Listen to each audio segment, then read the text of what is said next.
आप सभी का इस वीडियो में स्वागत है।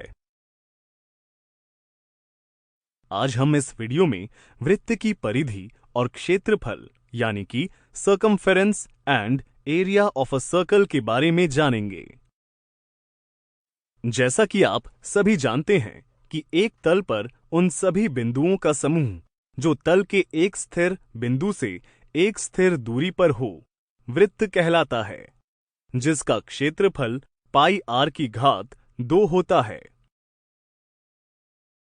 क्या आपने कभी सोचा है कि यह क्षेत्रफल का सूत्र कैसे प्राप्त हुआ होगा? आइए इसे समझने का प्रयास करते हैं। यह आर त्रिज्या का एक वृत्त है। यदि इस आर त्रिज्या वाले वृत्त को R1, R2, R3 इत्यादि त्रिज्या वाले अंतः वृत्तों यानी कि इनर सर्कल से भर दें तो यह हमें कुछ इस प्रकार का दिखाई देता है। आइए इसके अलावा एक और वृत्त लेते हैं। यदि अब हम इस वृत्त को किसी एक हिस्से पर से काट दें और इसे सीधे करें तो हमें एक सीधी रेखा यानी स्ट्रेट लाइन मिलती है, जो कि वृत्त की परिधि यानी परिमाप है। तो अब हम यदि इन वृत्तों के समूह को यहां से काट दें और सीधा करें तो यह हमें कुछ इस तरह का दिखाई देता है। यहां आप देख सकते हैं कि बाह्य वृत्त इस आकृति का आधार है और अन्य आंतरिक वृत्त भी यहां क्रमशः एक दूसरे पर स्थित हैं। क्या आप बता सकते हैं कि इस आकृति के आधार की लंबाई क्या होगी?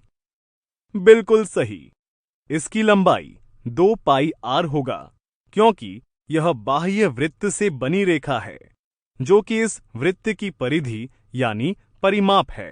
लेकिन क्या आप बता सकते हैं कि वृत्त की परिधि का मान 2 पाई आर कैसे प्राप्त होता है? बिल्कुल सही, चूंकि हम जानते हैं कि वृत्त की परिधि का उसके व्यास के साथ एक अचर अनुपात यानी कांस्टेंट रेशियो होता है, जिसे पाई से प्रदर्शित करते हैं और इसे हल करने पर हमें वृत्त की परिधि प्राप्त होती है। और इस आकृति की ऊंचाई और कुछ नहीं बल्कि बाह्य वृत्त की त्रिज्या ही है, जिसे हम r से प्रदर्शित करते हैं। इस आकृति को ध्यान से देखने पर हम कह सकते हैं कि यह आकृति तो एक त्रिभुजाकार आकृति है। तो क्या आप बता सकते हैं कि इस त्रिभुजाकार आकृति का क्षेत्रफल हम कैसे ज्ञात कर सकते हैं? शाबाश, चूंकि हम जानते हैं कि त्रिभुज का क्षेत्रफल 1/2 गुना आधार गुना ऊंचाई होता है। इसलिए क्षेत्रफल के सूत्र में इस त्रिभुज के आधार और ऊंचाई के मान रख हल करने पर